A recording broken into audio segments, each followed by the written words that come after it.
உலகத்தமிழ் மக்கள் அனைவருக்கும் இனிமையான வணக்கம். நான் கார்த்திக் பேசிட்டு இருக்கேன். இன்னைக்கு நம்ம எத்தனாவது சாப்டர்ல அடி எடுத்து வச்சிருக்கோம் அப்படின்னா 12வது சாப்டர். ஸோ மொத்தமே 2 சாப்டர் தான் இருக்கு பார்ட்ஸில் நம்ம கம்ப்ளீட் பண்றதுக்கு. ஸோ இப்போ நம்ம 12வது சாப்டர் அடி எடுத்து வச்சிருக்கோம். இன்னும் 11வது சாப்டர் மட்டும் பேலன்ஸ் இருக்கு. ஸோ இதில் இருக்கக்கூடிய மிக முக்கியமான நபர்கள் அப்படின்னு பார்த்தீங்கன்னா ஜியு போப், வீரமாமுனிவர்கள் ரொம்ப ரொம்ப முக்கியம். இவங்க 2 பேர்த்துலேருந்து கண்டிப்பாக ஒரு கேள்வி வந்துடும். ஜியு போப்பை பற்றிலாம் கண்டிப்பாக கேள்வி கேட்காத டிஎன்பிசி கொஸ்டினே கிடையாது அப்படின்னு சொல்லிடலாம். So G U Pope, Veeramamunivar, Tamil தொண்டு அவங்கள பற்றி அப்படியே கண்டினியூ பார்த்தோம்னா குணங்குடி மஸ்தான் சாஹிப் அவர்கள் மற்றும் ஆறுமுக நாவலர்கள் அவர்கள் 2 பேரும் சேர்த்து மொத்தம் 4 பேரை பார்க்க போகிறோம். ரொம்ப ரொம்ப முக்கியம். இந்த வீடியோவை கண்டிப்பாக சேவ் பண்ணி வச்சுக்கோங்க, ரொம்ப முக்கியம். ஸோ கண்டிப்பாக இதிலிருந்து ஒரு கேள்வி 2 கேள்வி பார்த்தலாம். ஜியு போப்பை பொறுத்த வரைக்கும் 8ஆம் வகுப்பு பழைய பாடப்புத்தகத்தில் இருக்குது. ஸோ வீரமாமுனிவர், ஆறுமுக நாவலர் அதே ஓல்டு புக்கில் இருக்குது. குணங்குடி மஸ்தான் சாஹிப் 8ஆம் வகுப்பு புது புத்தகத்திலே இருக்குது. நம்ம டேரெக்டாக போயிடலாம். ஃபஸ்ட்டு நம்ம பார்க்க போகிறது யார் அப்படின்னு பார்த்தீங்கன்னா ஜியு போப் அவர்கள் தன்னை தமிழ் மாணவன் என அறிவித்துக் கொண்டார். ஒரு நபர் ஜியு போப் அப்படிங்கிற ஒரு கிறிஸ்துவர் சமய பணிக்காக அங்கேருந்து இங்கே வராரு. 8 மாதம் பாய்மர கப்பலில் வராரு. எங்கே போகிறோம்? தமிழகம் போகிறோம். சரி, போகிறப்ப நம்மளுக்கு தமிழ் சம்மந்தப்பட்ட எல்லாமே தெரிஞ்சுக்கலான்னு படிக்கிறாரு. படிக்க அப்படியே அதில் அடிக்ட் ஆயிடுறாரு. இப்போ நம்ம ஒரு படம் பார்க்க எப்படி அடிக்ட் ஆயிடுறோமா அதே போல் தமிழை படித்து அதிலே அடிக்ட் ஆயிடுறாரு. கடைசியில் இங்கே வந்து சமய பணியாற்றலான்னு வந்தவர் அதை விட்டுவிட்டு தமிழ் பணியாக ஆற்றிக்கிட்டு இருக்காரு. கடைசியில் சாகும்போது கூட தன்னை தமிழ் மாணவன் அப்படின்னு அவர் சொல்லிட்டார். இன்னொரு நாட்டுக்காரர், வேற்றுமொழிக்காரர் தமிழில் படித்து தமிழை சிறப்புங்கிறார். ஆனால் தாய்மொழி ஆகிய தமிழ் மொழியை நம்ம என்ன பண்ணுறோம்? தாய்மொழியை விட்டுவிட்டு மற்ற மொழியில் படிக்கிறது தான் சிறப்புன்னு நினைக்கிறோம். காலக்கொடுமை. சரி வாங்க, இவர் என்ன பண்ணார் பார்ப்போம். ஸோ தமிழகத்தில் ஆங்கிலேயர்கள் ஆட்சி காலத்தில் சமய பணியாற்றுவதற்காக தமிழம் வந்த சான்றோர்கள் சிலர் தமிழ் மீது உள்ள பற்றால் தமிழ் பணியையும் தாங்கள் தலைமை பணியாக கொண்டு தொண்டாற்றினார்கள். அதில் சாகும்போது தன்னை தமிழ் மாணவராக அறிவித்துக் கொண்டவர் தான் யார்? ஜியு போப் அவர்கள். என் கல்லறையில் அப்படியே புரிஞ்சு வைங்கிறார், இங்கு ஒரு தமிழ் மாணவன் உறங்கி கொண்டிருக்கிறான் அப்படிங்கிற ஒரு ஸ்டேட்மெண்ட். ஸோ பிறப்பும் இளமையும் அப்படின்னு பார்த்தீங்கன்னா சார்ஜ் யூக்லோ போப் அப்படின்னு சொல்கிறாங்க இவருடைய பெயர். ஸோ 1820 பிறக்கிறாரு, ஏப்ரல் 24 பிறக்கிறாரு. ஸோ பிரான்ஸ் நாட்டில் தான் எட்வர்ட் தீவு அப்படிங்கிற இடத்துல பிறக்கிறார். சரிங்களா? அதே நேரத்தில் பெற்றோர் வந்து ஜான் போப் மற்றும் கேத்ரின் யுலோப் அப்படின்னு சொல்கிறாங்க. ரொம்பலாம் முக்கியம் இல்லை, ஜஸ்ட் தெரிஞ்சுக்கோங்க. சரிங்களா? ஸோ அவருடைய அப்பா பேர் ஜான் போப், கேத்ரின் யுலாப்பு அப்படின்னு சொல்கிறாங்க. கல்வியும் சமயத்தையும் கற்பதுடன் விடாமுயற்சியும் ஊக்கமும் உழைப்பும் சிறந்து விளங்கினார் அப்படிங்கிறாங்க. இது எல்லாத்துக்கும் இருக்கக்கூடிய ஸ்டேட்மெண்ட் தான். எல்லாரும் ஊக்கமும் உழைப்பும் இருக்கிறனால தானே முன்னேறாங்க. சரிங்களா? வித்தியாசமானதெல்லாம் சொல்லிடுறேன். சரி, இவர் ஆக்சுவலாக எதுக்காக இங்கே வராரு அப்படின்னு பார்த்தீங்கன்னா போப் தமையன் அவருடைய பிரதர். சரிங்களா? ஸோ ஹென்றி கிறிஸ்துவ சமய குரு அவரை போன்று போப் சமய பணி ஆற்ற வேண்டும் என நினைத்தார். தனது 19வது வயதில் இங்கே வராப்ல. தனது 19வது வயதில் 8 மாதம் இங்கே டிராவல் பண்ணுறார். எதில்? பாய்மர கப்பல். அதையும் மென்ஷன் பண்ணியிருக்கிறாங்க. ஸோ பாய்மர கப்பலில் வர்றப்ப தமிழ் மற்றும் வடமொழி நூல்களையும் கற்றறிந்தார். தமிழகத்தின் பணினா 3 இடங்க. ஃபஸ்ட்டு சென்னை சாந்தோம், அதுக்கப்புறம் திருநெல்வேலியிலேருந்து திரும்ப ஊருக்கு போய் கல்யாணம் பண்ணிக்கிறாரு. கல்யாணம் பண்ணி அங்கேருந்து ஒய்ஃபையை இங்கே கூட்டிகிட்டு வந்துடுறாரு. அதுக்கப்புறம் தஞ்சாவூர் போகிறாரு. இதுதான் கான்செப்ட். ஃபஸ்ட்டு சென்னையில் சாந்தோம், அதுக்கப்புறம் திருநெல்வேலி போகிறாரு. திருநெல்வேலி தான் பள்ளி நிறுவியிருப்பார். திருநெல்வேலியில் பணியாற்றிட்டு நேராக அவர் நாட்டுக்கு போயிட்டு மேரேஜ் பண்ணிட்டு திரும்ப வராரு. திரும்ப வந்ததுக்கப்புறம் தஞ்சாவூரில் பணியாற்றார். இந்த தஞ்சாவூரில் வரப்போ தான் அவருக்கு இலக்கியத்தின் மேலே ரொம்ப பற்று வர ஆரம்பிச்சிருது. அதுக்கப்புறம் தான் நிறைய புத்தகங்கள் படிக்க ஆரம்பிக்கிறார். தஞ்சாவூருக்கு அப்புறம்னா தஞ்சாவூர் வந்ததுக்கப்புறம். அப்போ 3 இடம் தெரிஞ்சுக்கணும். நான் ஃபஸ்ட்டு என்ன சொன்னேன்? சென்னை. ஸோ சென்னை சாந்தோம் பகுதியில் சமய பணியாற்றினார். அதுக்கப்புறம் திருநெல்வேலி மாவட்டத்திற்கு கூடி சென்று சாயர்புரம், சென்னை சாந்தோம், திருநெல்வேலி சாயர்புரம் அங்கே தங்கி சமய பணியாற்றி தொடங்கினார். அங்கு பள்ளிகளை நிறுவினார். நான் சொன்னேன். அதே நேரத்தில் சமய கல்லூரிகள், தமிழ் ஆங்கில இலக்கியங்கள் அவர் என்ன பண்ணார்? தமிழ் ஆங்கிலம் இலக்கியம் இருக்கு இல்லையா, தெரியுதா உங்களுக்கு? S, okay. தமிழ் ஆங்கிலம் இலக்கியம் இருக்கு இல்லையா, அதெல்லாம் மற்ற மொழியில் டிரான்ஸ்லேட் பண்ணுறது. அதுதான் கிரேக்கம், லத்தீன், எபிரியம் மொழிகளில் கற்று ஏற்பாடு செய்தார். கணிதம், அறிவாய்வு, அதாவது தருக்கம்னு சொல்லுவாங்க, மற்றும் மெய்யறிவு, தத்துவ கற்பிக்கும் கல்வி ஆசிரியராக இருந்தார். ஓகேரா? வெல் டீச்சர்ஸ் அவர். சரிங்களா? அதுக்கப்புறம் நான் சொன்னேன்ல, திருநெல்வேலி மாவட்டம் சாயர்புரம். திருநெல்வேலி மாவட்டத்தில் சாயர்புரத்துக்கு போயிட்டு அவர் 1842 49 திருநெல்வேலியில் இருக்கக்கூடிய சாயர்புரம் 42 49 50 அவருக்கு மேரேஜ் நடக்கும். அவர் இங்கிலாந்து போயிடுவார்.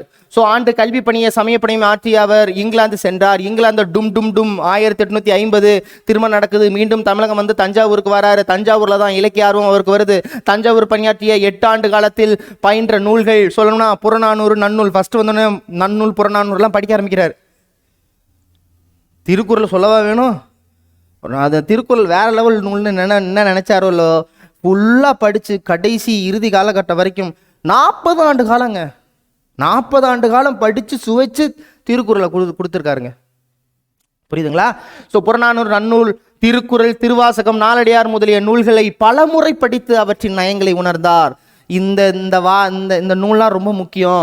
இந்தியன் சஞ்சிகை மற்றும் இந்தியாவின் தொல்பொருள் ஆய்வு முதலான ஏடுகள் மூலமாக தமிழ் மொழி பற்றிய ஆராய்வு கட்டுரையை ஆங்கிலத்தில் எழுதியிருக்கிறாரு. ஸோ இந்தியன் சஞ்சிகை, இந்தியாவின் தொல்பொருள் ஆய்வு ரொம்ப ரொம்ப முக்கியம். சொல்லிவிட்டேன். நீ அண்டர்லைன் பண்ணி காமிக்கலன்னு சொல்லக்கூடாது. இருந்தாங்க, அண்டர்லைன் பண்ணி காமிச்சாச்சு. முக்கியம், நோட் பண்ணிக்கோங்க. சரி, அடுத்து அக்கட்டுரையில் என்ன சொல்லியிருக்காங்க? புறநானூற்று பாடல்களும் புறப்பொருள் வெண்பாமாலை திணை விளக்கங்களும் தமிழ் புலவர் வரலாறும் இடம்பெற்றிருந்தன.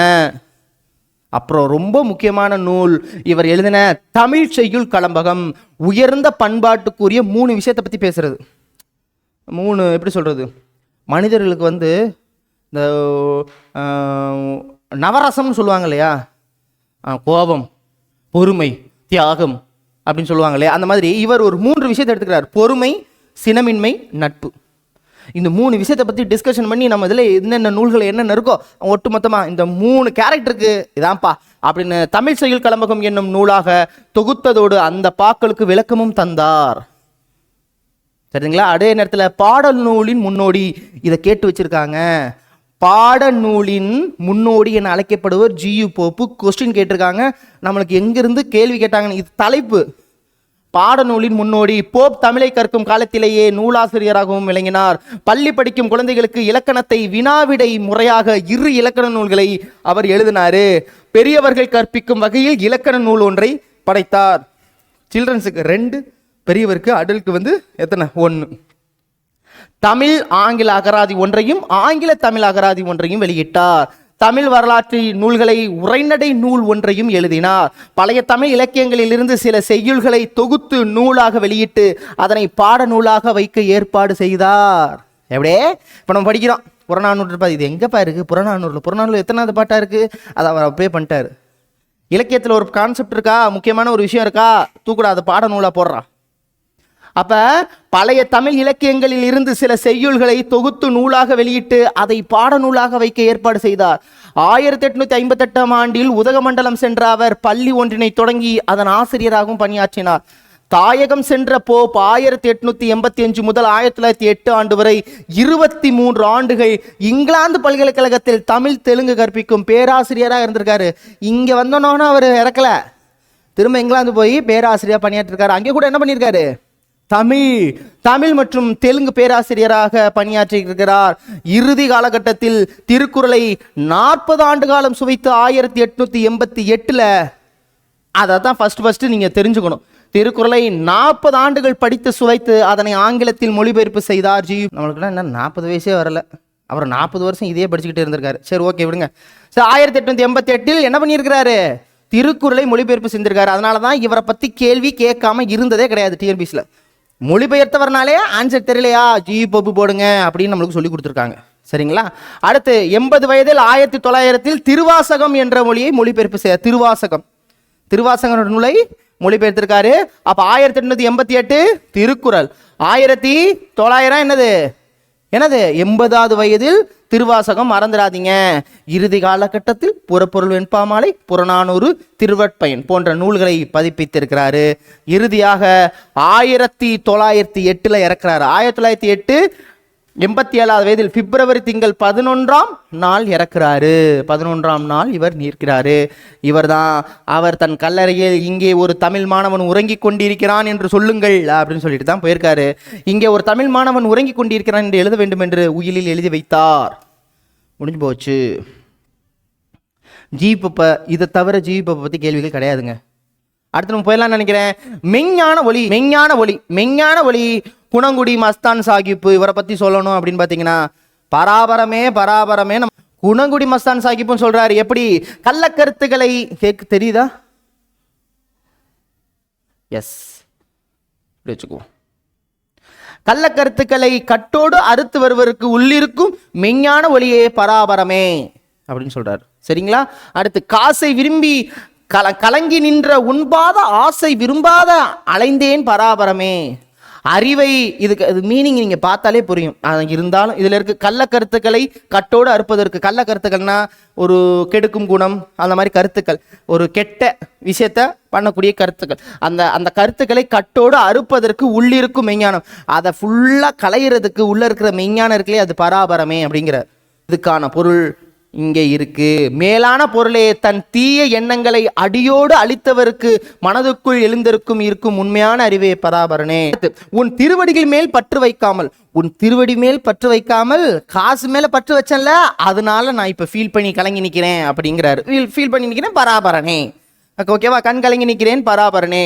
நீ உண்மை அறிவினை உணர்ந்தவர்களின் உள்ளத்துக்குள் இன்ப பெருக்காய் கடந்து பொங்கி வரும் கடலாக விளங்குகின்றாய்.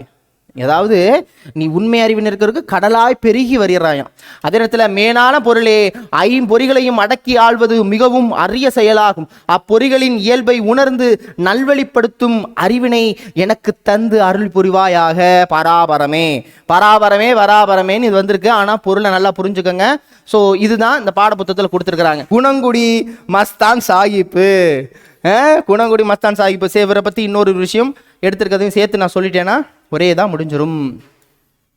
குணங்குடி மஸ்தான் சாஹிப்பு மாதவஞ்சேர் மேலோர் வலுத்தும் குணங்குடியான் ஸோ என்று புலவர் பெருமக்களால் புகழப்பட்டவர் குணங்குடி மஸ்தான் சாஹிப்பு. சரிங்களா? மறந்துடக்கூடாது. அதே நேரத்தில் இயற்பெயர் என்ன? சுல்தான் அப்துல் காதிர். நல்லா கவனிச்சுக்கோங்க. சுல்தான் முஸ்லிம்கார் சுல்தான் அப்துல் காதிர் இளம் வயதில் முற்றும் துறந்தார். பல மலைகளுக்கு போய் இவர் தியானம் செஞ்சிருக்காரு. எந்தெந்த மலை? சதுரகிரி, புறாமலை, நாகமலை பகுதிகளில் சென்று தனித்தனி ஞானம் பெற்றவர். இவருக்கு யாருடைய பாடல்கள் பிடிக்கும்னா தாயுமானவர்கள் பாடல்கள் பிடிக்கும். தாயுமானவர்கள் பாடல்கள் பிடிக்கும். இன்னொருத்தர் அப்ப தாயுமானவரும் பராபரமேன்னு சொல்லுவாரு. அப்ப பராபரமேங்கிற பாடல் யாருக்கு வரும்? தாயுமானவருக்கும் வரும், இவருக்கும் வரும். ஏன்னா தாயுமானவர் பாடல் மீது பற்று கொண்டதால் அவரை போல பாடல்கள் இயற்றுகிறாரு. இவர் இயற்றிய பாடல்கள் இஸ்லாமிய பாடல்கள், பராபர கண்ணி, எக்கால கண்ணி, மனோன்மணி கண்ணி, இது பாருங்க நந்தீஸ்வரர் கண்ணி என்றும் அழியா இத்தனை அவரும் அதே மாதிரி தான் ஃபாலோ பண்ணியிருப்பார். இத்தனை பாடல்களை இவர் இயற்றியுள்ளார். என்றும் அழியா பேரின்ப பெருவாழ்வுக்கு நன்மை அழைத்து செல்வன இவர் பாடல்கள். குறுநிலை, தவநிலை, துறவு நிலை, நியமநிலை, காட்சி நிலை, தியான நிலை, சமாதி நிலை என்ற பாடல்கள் ஒலிக்கிறது. நல்லா கவனிச்சுக்கோங்க. இவர் எழுதக்கூடிய பாடல்கள் எப்படி இருக்கும்? ஃபர்ஸ்ட் குறுநிலை, அடுத்து தவநிலை, துறவு நிலை, நியமநிலை, காட்சி நிலை, தியான நிலை மற்றும் சமாதி நிலை என்ற குறிக்கும். அவ்வளோதான், முடிஞ்சு போச்சு. குணங்குடி மஸ்தான் சாஹிப்பு ஓவர். அடுத்ததான் நம்ம பார்க்க போகிறது யார் அப்படி பார்த்தீங்கன்னா ஆறுமுக நாவலர். ஆறுமுக நாவலர் எங்கே பிறந்தார் அப்படின்னா யாழ்ப்பாணத்தில் பிறந்தவர் தான் அவர். ஆறுமுக நாவலர் என அழைக்கக்கூடியது இவர் இயற்பெயர் ஆறுமுகனார். ஸோ சைவ சித்தாந்த நூல்களையும் திருமுறைகளையும் கற்றறிந்தார்.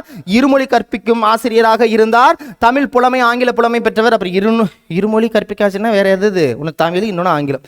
ஸோ தமிழ் ஆங்கிலம் புலமை பெற்றவராக இருந்தார். சொற்பொழிவில் வாயிலாக இவர்தம் மொழி திறமையாலும் வாக்கு வன்மையாலும் பொருள் விளங்கும் தன்மையை கண்டு திருவாவடுதுறை ஆதினார் மகிழ்ந்தார். இதில் தான் ஒரு பாயிண்ட் வரும். பரிதிமார் கலைஞர் இவருடைய சிறப்பை பார்த்து ஒரு வார்த்தை சொல்லியிருப்பாரு. வசன நடை கைவந்த வள்ளலார் என்று கூறியவர் யார்? பரிதிமார் கலைஞர் யாரை சொல்லியிருக்காரு? ஆறுமுக நாவலரை சொல்லியிருக்காரு. சென்னையில் அச்சுக்கூடம் ஒன்றை அமைத்திருக்காரு. இவரை பற்றி சொல்லணும்னா பாரதம், பெரிய புராணம், கந்த புராணம், திருக்குறள், பரிமேலழகர் உரை முதலிய இலக்கிய நூல்களையும் இலக்கண வினாவிடை, இலக்கண சுருக்கம், நன்னூல் காண்டிகை உரை மற்றும் இலக்கண கொத்து, இலக்கண சூறாவளி முதலிய இலக்கண நூல்கள் தம் அச்சுக்கூடத்தின் வாயிலாக பதிப்பித்தார். தனது அச்சுக்கூடத்தை ஒன்று உருவாக்கியிருக்காரு சென்னையில். அதில் தான் உருவாக்கியிருக்காரு. முதல் வகுப்பு முதல் 4ஆம் வகுப்பு வரைக்கான பாடங்களை எழுதி அச்சிட்டு வெளியிட்டார். அவ்வளோதான். இதுதான் ஆறுமுகன் அவளிருந்து ரொம்ப கொஸ்டின் வராது. ஆனால் பரிதிமார் கலைஞர் சொன்ன அந்த வசன நடை கைவந்த வள்ளலார் அது பல தடவை கொஸ்டின் கேட்பாங்க. மற்றபடி இவர் யாழ்ப்பாணத்தில் பிறந்தார். இருமொழியில் புலமை பெற்றவராக இருந்தார்.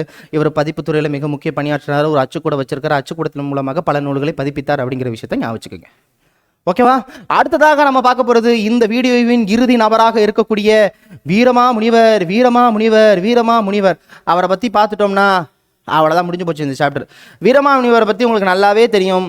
தமிழ் வளர்த்த சான்றோர்களை பார்க்க போறோம். புதுக்கவிதைக்கு பாரதி, சமுதாய புரட்சி பாரதிதாசன், பொது உடைமைக்கு திருவி கல்யாண சுந்தரனார், தனித்தமிழ் மறைமலை அடிகளார், பேச்சுக்கலைக்கு பேரறிஞர் அண்ணா, சிறுகதை புதுமைப்பித்தன். ஆல்ரெடி தெரியும், இருந்தாலும் சொல்லிடுறேன். வீரமாமுனிவர் அவர்களை பற்றி பார்க்கணும். இவர் இத்தாலியில் பிறந்திருக்காரு. இவர் தான் வீரமாமுனிவர். இத்தாலியில் பிறந்திருக்காரு. இவர் 30 வயசுல இந்த சமய பணிக்கு வந்திருப்பாரு. இவர் பெயர் கான்ஸ்டாண்டின் ஜோசப் பெஸ்கி. ஸோ 30 வயதில் சமய திருப்பணியாற்ற தமிழகத்துக்கு வந்தார். ஆங்கிலம், எபிரேயம், கிரேக்கம் ஆதியில மொழியில் அறிந்திருந்தாலும் தமிழ் மொழியின் பால் பெரிதும் ஈர்ப்பு கொண்டார். அதனாலதான் தன் பெயரை வீரமாமுனிவர் வச்சாரு. தமிழ் மொழி பற்றினால் தைரியநாதர் முதலில் சூட்டிக்கொண்ட தம் பெயரை வீரமாமுனிவர் என்று வைத்துக் கொண்டார். கேட்கலாம், வீரமாமுனிவர் ஃபர்ஸ்ட் என்ன பேர் வச்சாரு? தைரியநாதன். சரிங்களா? இத்தாலியிலன்னா தைரியநாதன் பேர் வைக்க மாட்டாங்க. இங்க தைரியநாதன் வச்சாரு. அதுதான் வீரமாமுனிவரா மாத்திக்கிட்டாங்க. தமிழ் மொழி பயின்றதோடு தெலுங்கு, வடமொழி முதலிய மொழிகளையும் கற்று தேர்ந்தார். தமிழில் முதலாக சதுரகராதி கேட்டிருக்காங்க.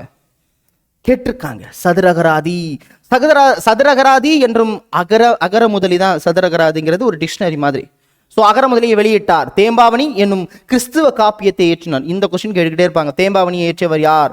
தமிழ் எழுத்து வரி வடிவத்தை திருத்தி எழுத்து சீர்திருத்தம் மேற்கொண்டார். கேட்பாங்க, எழுத்து சீர்திருத்தத்தை மேற்கொண்டவர் வீரமாமுனிவர். அதுக்கப்புறம் படிப்படியா எழுத்து சீர்திருத்தம் கொண்டது அண்ணா அவர்கள் ஆட்சி காலத்திலையும் எழுத்து சீர்திருத்தம், தமிழ் எழுத்து சீர்திருத்தம் கொண்டு வரப்பட்டது. அது 90s கிட்ஸுக்கு தெரியும். எப்படின்னா நெய், இப்போனா நம்ம நெய் எப்படி போடுறோம்? இப்படி போடுறோம் நெய். அதெல்லாம் இந்த இப்படி இருக்கும். அண்ணாமலை படம் பார்த்துருக்கீங்களா? அண்ணாமலை படம். இப்போ ஏண்டா அண்ணாமலைக்கு